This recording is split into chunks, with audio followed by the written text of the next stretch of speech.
नमस्कार दोस्तों, मेरे YouTube channel DK knowledge show पे आपका स्वागत है। तो दोस्तों, पाकिस्तान में पिछले कुछ दिनों में राजनीतिक माहौल काफी तनावपूर्ण हो गया है। पड़ोसी देश में रोजाना नए घटनाक्रम एक बड़े राजनीतिक बदलाव की ओर इशारा कर रहे हैं। आलम यह है कि पाकिस्तानी प्रधानमंत्री इमरान खान पर समूचा विपक्ष एकजुट होकर लगातार दबाव बना रहा है। दरअसल इमरान की पार्टी के 24 सांसदों ने ही इमरान से बगावत कर विपक्ष के साथ चले गए हैं और उन्होंने ऐलान किया है कि वह विपक्ष द्वारा लाए गए अविश्वास प्रस्ताव का समर्थन करेंगे। इसके साथ ही वहां की सेना ने भी इमरान का साथ छोड़ दिया है।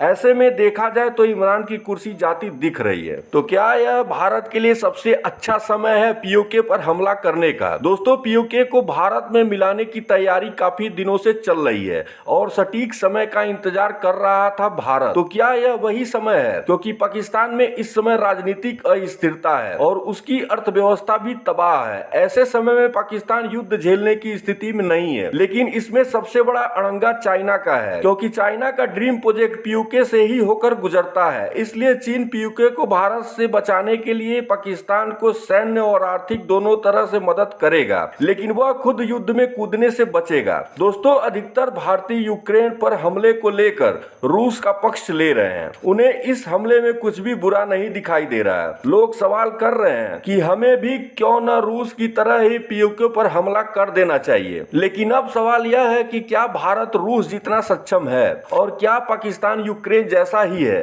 तो देखिए, रूस के मुकाबले यूक्रेन बेहद कमजोर है। रूस के पास दुनिया की सबसे एडवांस सैन्य साजो सामान है, हाइपरसोनिक परमाणु मिसाइल है।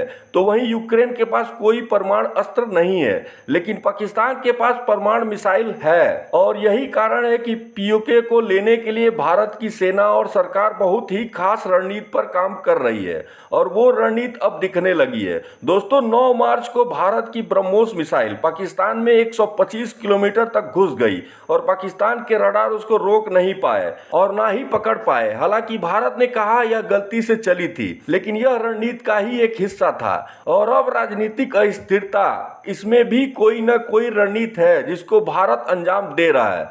दोस्तों, भारत पिछले 4-5 सालों से पाकिस्तान को आइसोलेट कर रहा है और यही कारण है कि पाकिस्तान को अब डर सता रहा है कि भारत पीओके पर आक्रमण कर सकता है। और यह बात वहां के सरकार के मंत्री और प्रमुख मीडिया संस्थान द्वारा कही जा रही है। तो क्या यह पीओके लेने का सबसे सटीक समय है? इस पर आपका क्या व्यू पॉइंट है दोस्तों? कमेंट करें, साथ ही लेटेस्ट खबरों के लिए चैनल सब्सक्राइब करें। जय हिंद, वंदे मातरम।